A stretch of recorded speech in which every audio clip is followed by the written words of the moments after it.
Yeah.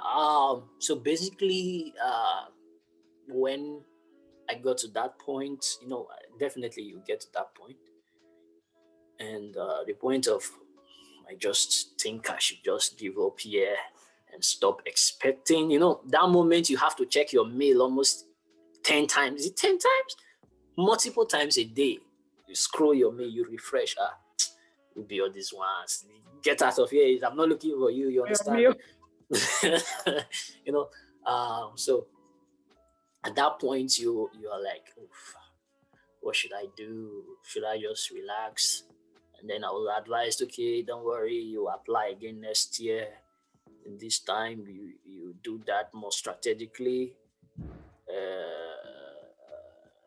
Yeah, so there was that point, and that's where maybe you need somebody who understands the process to give you some advice and encouragement and tell you, don't worry. And then not just don't worry out of the blues, don't worry, don't worry.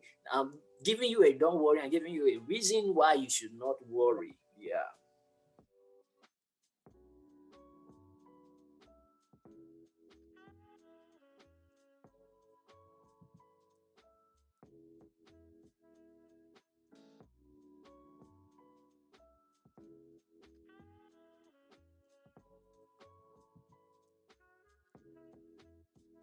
I wanted to ask this question because I think you're the first PhD candidate that I have interviewed. So, what can you say about the PhD application process? Because most people I know there are people that are watching my channel or my videos, and then they are really interested in like going for a PhD, or they are in the process already.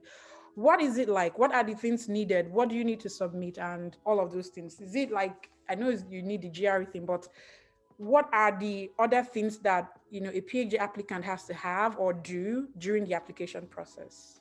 Yeah, basically, PhD, you're sorry for a minute, my throat's dry. Okay. Yeah, yeah. As a PhD applicant, one thing like I've told people before is you should understand that you are going into research, and that's a word on its own.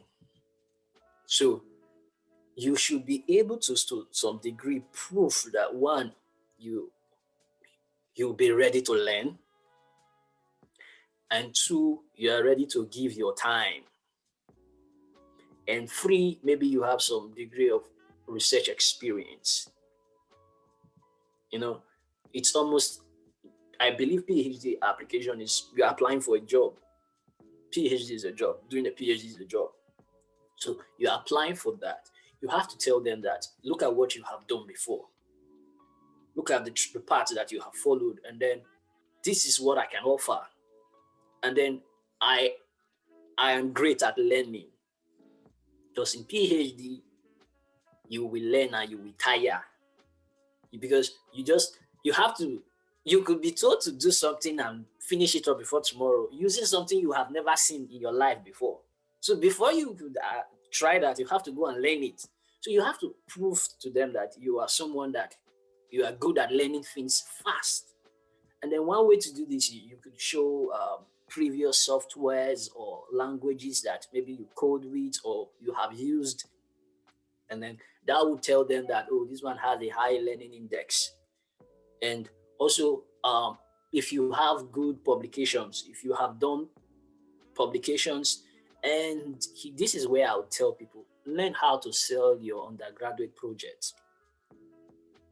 Learn how to sell your undergraduate project, because the amount of time and energy some people put into their undergraduate project, it's way more than the amount of time some people have put into their research paper. So just learn how to sell your research project. And if for undergraduates, if you are smart enough, you should try and publicate. Is it? Publish. Yeah, publish. Thank you. You can try and publish your your undergraduate project. And if you're gonna publish it, do it where don't go and knock copy and paste, and then you want to publish it. Voila for you. Just learn how to sell yourself. Learn how to write. They just want to know you can write too. So maybe your SOPs still show some flex some muscles, do some of all those their quotations and all that. You just write and then open bracket, blah blah blah, comma 2018, all that. I say, oh, this guy, he consumes all those stuff. So when you are putting all those thoughts in your application, they know that, oh, okay, this guy got some research background, this guy got some diligence, this guy has time to give to us, and I think that's good. That's good enough. And then maybe I don't think that's as important as it used to be. Your GRE score, it's really not that important anymore, especially last year because of the whole COVID. So many schools with the GRE, and a lot of persons are getting admissions and all that without the GRE. So there's that. But I think that's just it. Did you have publications already, or No, I didn't. what it was your undergraduate project? Yeah, I saw that. But you didn't publish it. It was No, just. I didn't. And when did you graduate? Like in terms of your 18. 2018. Wow. Yeah. And you were able to sell that to them. You know, when you're applying, they'll ask you did they ask you for like if you had any publications or if you had? Yeah, they ask all those things. So how were you able to because without submitting those things, you will not be able to like proceed to the next level. So what were the different phases and how were you able to tackle each phase in the application process? Like the first school I applied for, I think that was the University of Washington in Seattle.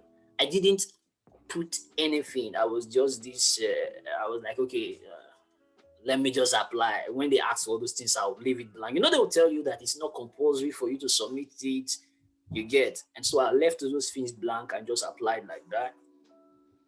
But later I got to figure that, forget, nobody will force you to submit. But when you do submit, it's an added advantage. So I had to find a way to package, because when we were in school then, we wrote a lot of 10 papers, give you 10 papers. So I packaged all those 10 papers that I could lay my hands on, packaged them with my undergraduate project, packaged everything in one PDF and wrote something at the forefront that I haven't published any of these, but I have written stuffs and done stuff before, and here are the stuffs I've done before and submitted to them. I guess maybe they read it, maybe they didn't, but I submitted it. Wow. And you got admitted to that school? Yeah, the Seattle I didn't. The one I just did freestyle, nothing. But so do you think that affected you in any way? I think so. I think so.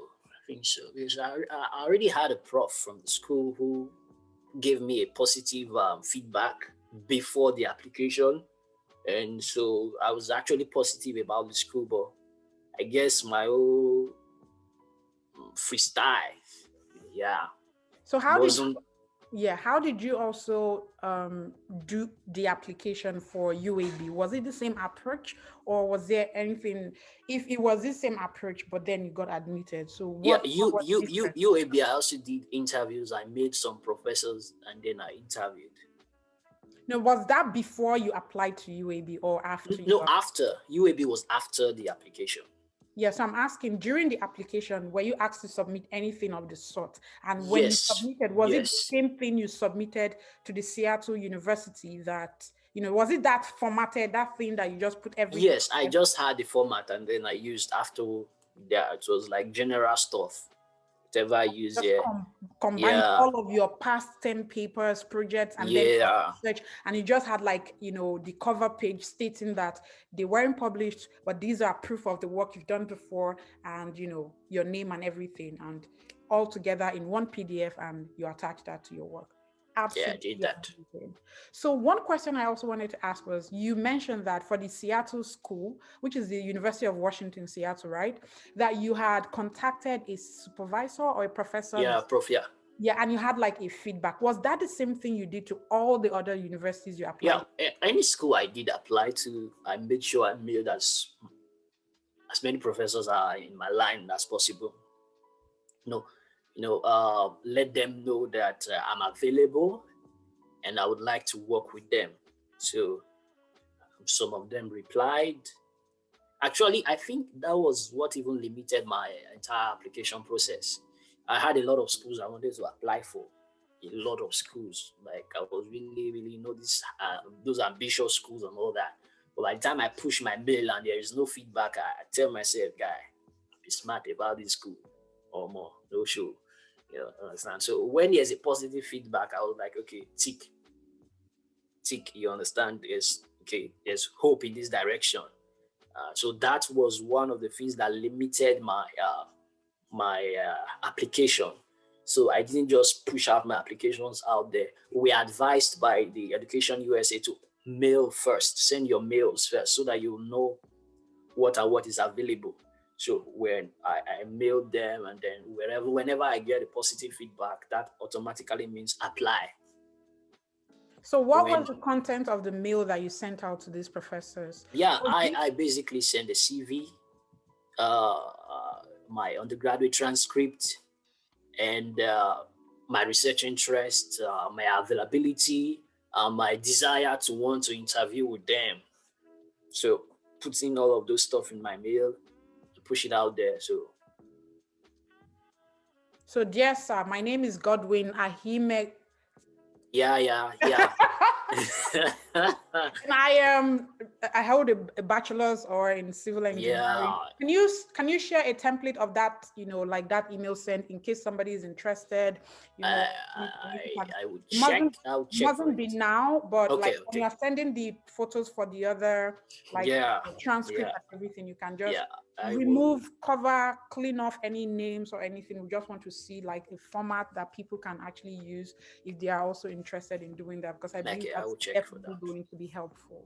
And so, yeah, we're talking about, did you do that after you applied to the school, or it was before you applied to the school? It was both before and after. So, as Like, the spirit leads, yeah, it was multiple mails that were pushed out. Multiple mails. how It many doesn't hurt. professors did you contact in Oh, a particular school? at a particular school, Yes. I Was it just check your profile. If you are along my research, I'm giving you a mail. I didn't count. I just go to the faculty. Oh, this guy, pew, give you my mail. This guy, that just push. Once your research tallies with mine, you're definitely getting a mail. And if I see that, okay, you're somebody I would like to work with, okay, then I definitely mail the professor. did you at some point during your application process um, say to yourself, like, you know what, I'm tired. This whole thing, Mm-hmm. I'm tired. How did you Mm. overcome that? Well, no. How? Okay. Well, I there was a time I was like, wow, man, is there another year? No, I was advised, okay, try again next year. Definitely you get you there. You will get next year since you didn't get this year. But Good news. So sorry. I think the internet, something happened. I couldn't really hear you from when you started talking about how you were able to overcome that. I didn't hear anything. It was hanging. okay, no problem. Yeah. So basically, when I got to that point, definitely you get to that point, and the point of I just think I should just give up here and stop expecting. That moment you have to check your mail almost 10 times. Is it 10 times? Multiple times a day. You scroll your mail, you refresh. Will be all these ones. Get out of here. I'm not looking for you. You Your understand mail. me? you know, so at that point you are like, oof, what should I do? Should I just relax? And then I was advised, okay, don't worry, you apply again next year. And this time you do that more strategically. Yeah, so there was that point, and that's where maybe you need somebody who understands the process to give you some advice and encouragement and tell you, don't worry. And then not just don't worry out of the blues, don't worry, don't worry. I'm giving you a don't worry and giving you a reason why you should not worry. Yeah. So I got that, and I was quite hopeful that, okay, there is another year, there's always another trial. But then it came up, the offer came, and it was good. That's good. So giving up is not an option. If it's something that you want to just it gets to everybody. So Mm. there's nothing like, oh, you're strong from the beginning to the very end. There'll Yeah, come that point when you're like, you know what, I'm done. I'm done. But that's why yeah, people around you have to be people that are interested in, they know who you are, they know where you're going. You have those kinds of people. Surround yourself with people who know what your goal in life is, what you're trying to achieve, so that when yeah, you are at that point, they can be the people to motivate and encourage you yeah, to keep pushing, because they already know that this is where this is the goal. But then they know that the moment has come, and the reason why you have such people is for them to always remind you why you started in the first place, yeah, versus just going there all by yourself. Everybody at some point in life, you do need someone to just remind you or just tell you that it's okay, don't worry. Even that don't worry in itself can just somebody that is listening to you as well is also yeah. very important. And the end of it all is that nobody got admitted in the United States of America like it was just that easy, No, it's or any school. not. No, you have to put in the work. You will cry sometimes. You might not even get the funding or anything. Yeah. But if it is what you so desire, you definitely, you should continue, because at some point you will get it. For me, I think I graduated in 2014, and I just felt, oh, 2016, 2015, I'm coming. I'm already in the US. It didn't happen.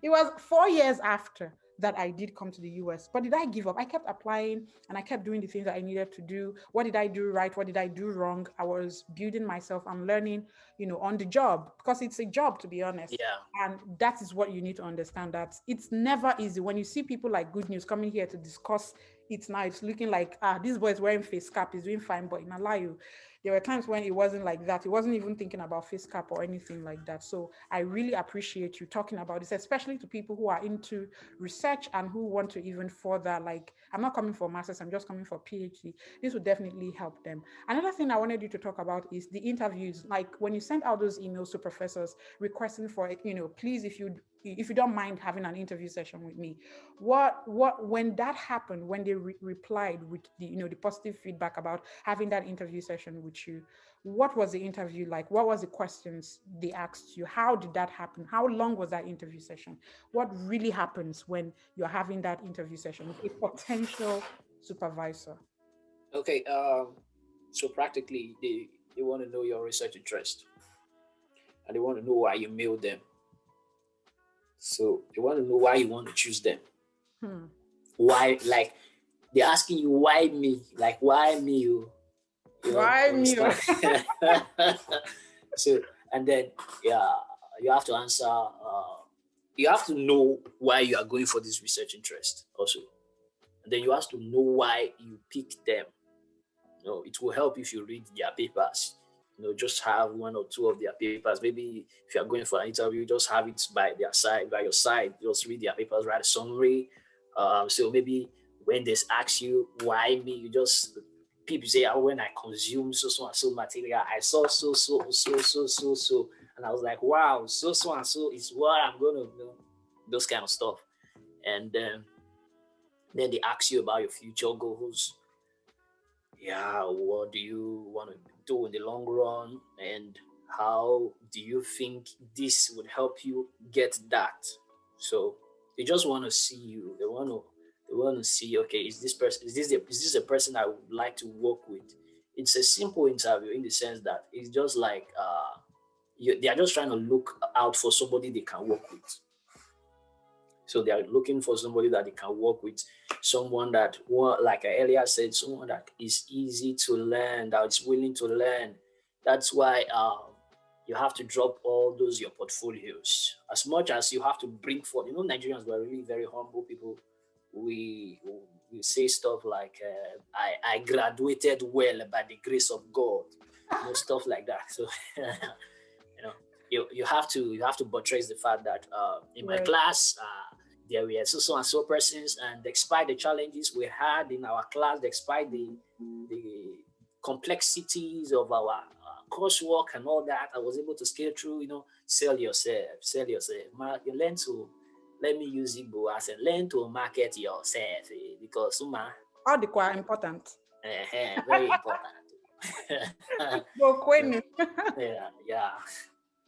So, how long does that interview last? And are there questions that you need to have handy when, after the interview is done? For instance, like, okay, Yeah. the man has asked you tons of questions. Do you also need to ask questions? And Mhm. what are the right questions to ask? And what should be like a number for the number of, the questions that you're supposed to have with you?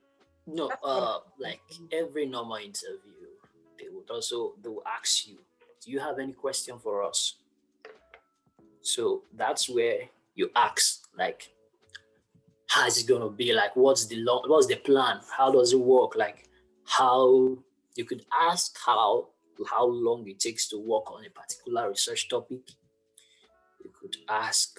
You could also ask about the school, like what's the social cultural. I asked to that in one of these stuff, like how was the social cultural state of the school? How how do people in that location, how do they behave? Is it do you think that's a particular society I can easily integrate myself with? And something like that. You could be bold, just be bold and ask some same questions. And I think they like that, I think, because you have to still, they just, okay, this person is bold and they like that. So you have to be bold. No, sometimes when they ask you any question, we are, oh, no question. I understand. Just find something, even if it's just find something and ask. It must not be relating to the interview. You could ask about the school, Cool. like what's the vision of the school? Like, just ask something, even if it's something you could easily Google, but still ask it. It just that shows that you are someone that is curious. And curiosity, they like curiosity.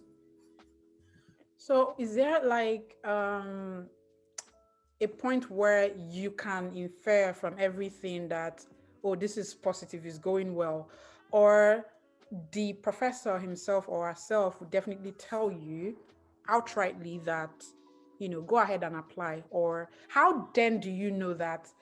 This, the essence of this interview is for me to know if, okay, maybe I've applied and now I know my fate somewhat, or maybe I haven't applied, now it's time for me to apply. Do you get that answer during the course of that interview? Or Yeah, is that one sometimes. of the questions that you can ask the person? Yeah, you could ask that. Like, sometimes you might get the response, but sometimes you might not get that. So it will be wise of you to ask that. If it doesn't comfort, you could ask, and then they will tell you, okay, okay, this and this and that.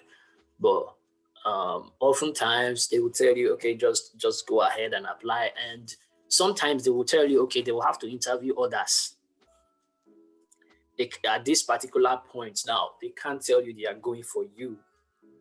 So they will have to interview others, but they will advise you to apply. Mm-hmm. Yeah, that's also a feedback. Okay. That helps because I just know people might be thinking, yes, I'm going for this interview, but how then do I find out? Or is it rude for me to even ask the professor that, oh, sir, I really would want to work with you, and I'm interested in this particular research that you're currently, working on in the lab. Is there a way that should I go ahead to apply, or is it should I expect something positive? So I just wanted to put that out there in case anybody is interested in that question as well. So I think we have answered a lot of questions. Yes, one other question I needed to ask you: when did you start your application process? How long did it take for you? And what is your advice to other PhD students? When should they start their own application process? How should they go about it? How can they be smart about the whole application thing? Um, each school has something peculiar to it in terms of the application process. So, um, it all begins with knowing the school. I think that's the first step. So, application process might begin for officially for the school, let's say August, but it will be wise of you to start researching your school, say 3 months before August. So step one, you research your school, and then step two, you look at the things that's ongoing in the school. You look at the ranking, you look at the research topics, you look at the faculty and all that, and then probably contact some people there for advice. By people, what people? Yeah, Students? people already in the school.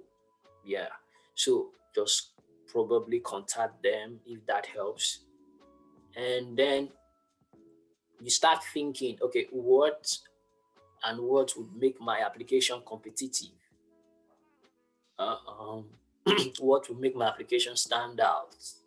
So then, when you figure that out, you find a way to integrate it to your application, and just start early. The earlier, the better. Apply early. Also apply early. Some persons usually wait for maybe the deadline of application to submit their application. That's not wise. That's not wise in the sense that some of these application processes rolling admission, and if there are funding opportunities might finish before you apply, because since it's sometimes that's how they do it. They give funding as they give admit. So once the admit comes, oh, let's give this guy. Another one comes, let's give the guy. So by the time let's say you've already packaged your application, you have the best application in the whole world. By the time you apply, just know that they might give you admission, but then you apply too late. And another thing is, you might apply when, let's say, they've gotten the number they want. So when you apply, then of course you will pay application fee, and then you apply. But sorry, you are applying at the wrong time. So just start your preparation early, start your application early, research your school, learn how to use Google. Learn how to use Google. What is a boy? There's an answer in Google. As the most difficult question you have, you will see something there. Just learn to use Google. So you want to check out something about your school, use Google. You want to check something about your professor, use Google. You will see something pop out. If you Google somebody's name, even if the person must have Facebook account, that one will fall out. So just maximize utilizing Google, and I think that's good enough. So what role does letters of recommendation play in the application process? A recommendation, like, okay, application process is actually holistic. Many people think it's about your GRA. Many people think it's about your SOP. It's not really about any of those. It's about everything. I think everything has equal weight. So as important as your SOP or your personal statement is, your recommendation letter is equally important. Excuse me. Sorry. Everything is important. So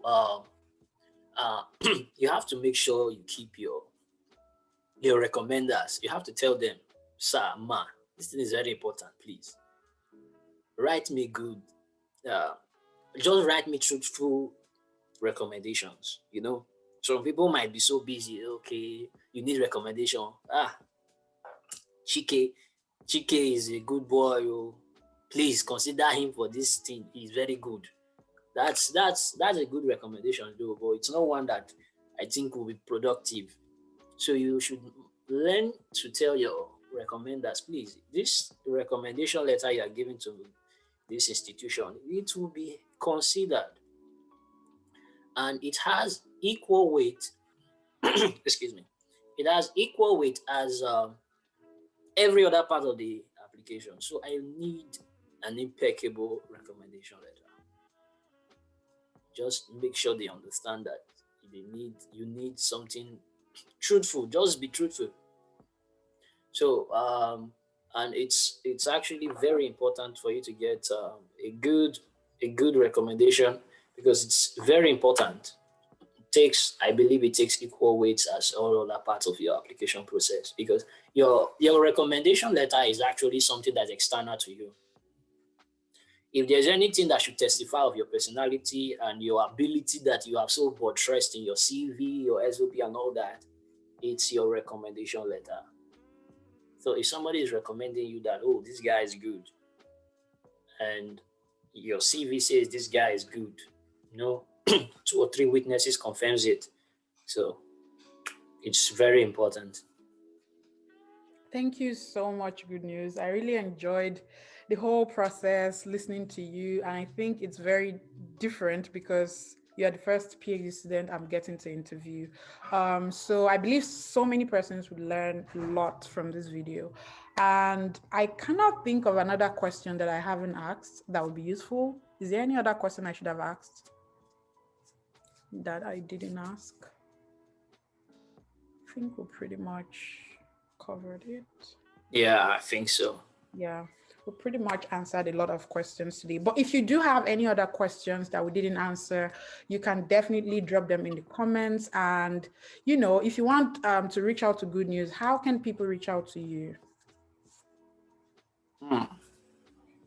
I think that would, the best thing would be my mail. Okay. Yeah. So you call the mail, or I drop it on the... Yeah, it's just like I always say, my name, my surname at gmail.com, because saying it out doesn't help. Please text it to me on WhatsApp or... Yeah. Because I don't want to kill myself with that. So long.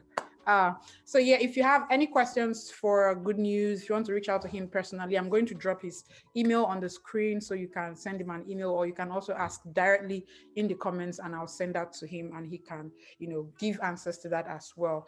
And yeah, on this note, I just say, what is your final advice to, whether bachelor's, master's, or PhD students? What will be your farewell advice to people out there?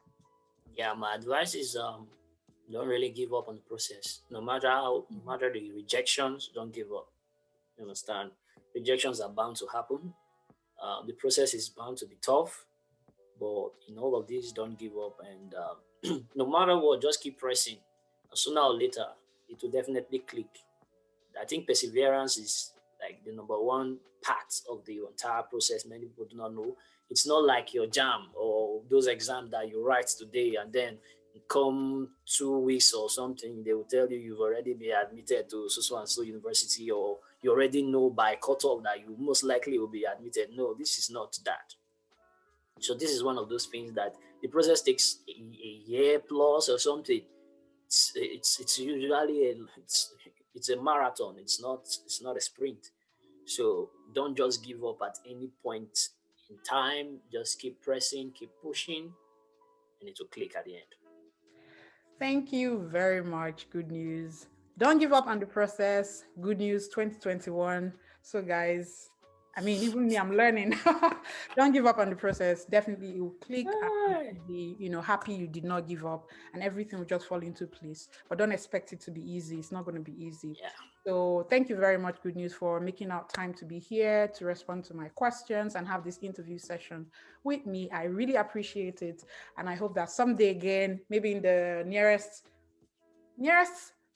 6 to 7 months, we can, reach out again to find out more if there's an update to the, don't give up on the process 2021 Good News quote. A recent version will update. Yeah, we need that. So we'll reach out definitely. Thank you so much, and we wish you the very best. And we know you make us proud, you make your family proud, you make Nigeria proud. Yeah. So on that note, it's bye-bye from me, and I'll see you again. All right. Take care. Take care, Good News.